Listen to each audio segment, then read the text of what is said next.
You and my friends would hang out on the weekend.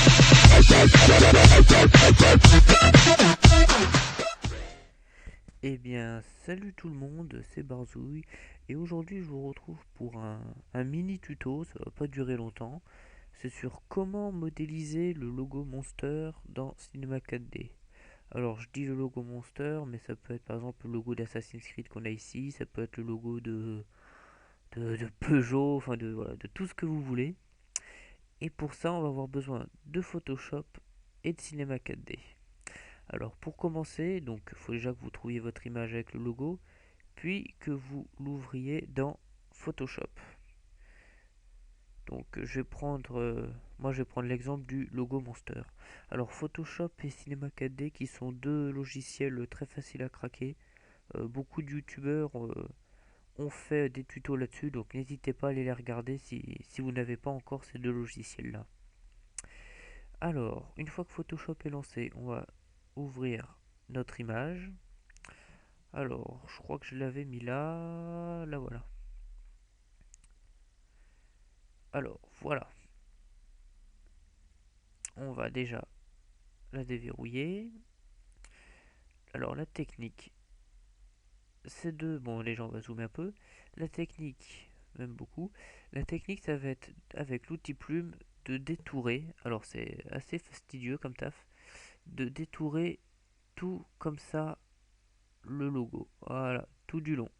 En étant le plus précis possible.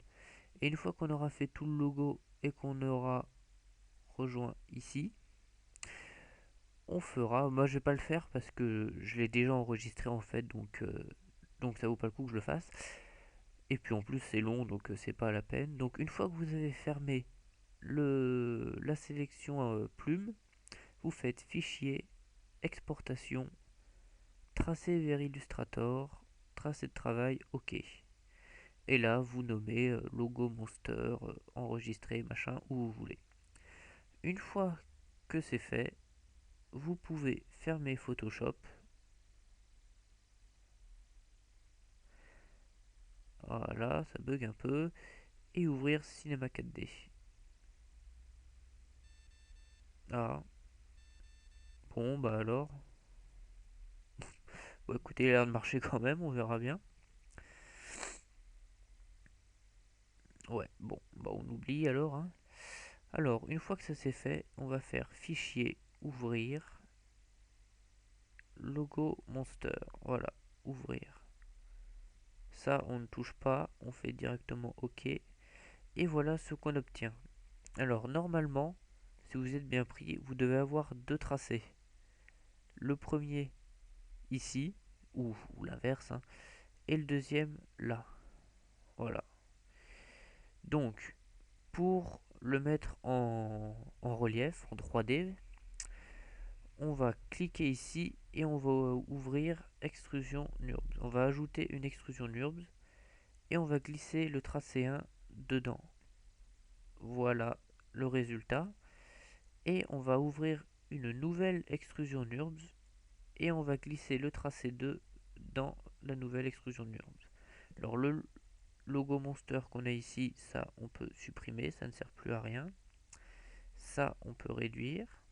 Maintenant on sélectionne les deux extrusions. Ici dans mouvement, à la place de 20 cm, on va mettre 50. Ouais, bon, on aurait pu mettre plus. Allez, je vais mettre 70. Voilà, c'est pas mal. 70. Ensuite, on va faire objet neutre et on va glisser les deux extrusions dedans. Ce qui va permettre de les déplacer toutes les deux et non pas le tracé 1 d'abord puis le tracé 2 ensuite. Donc voilà, vous avez votre logo monster de fait.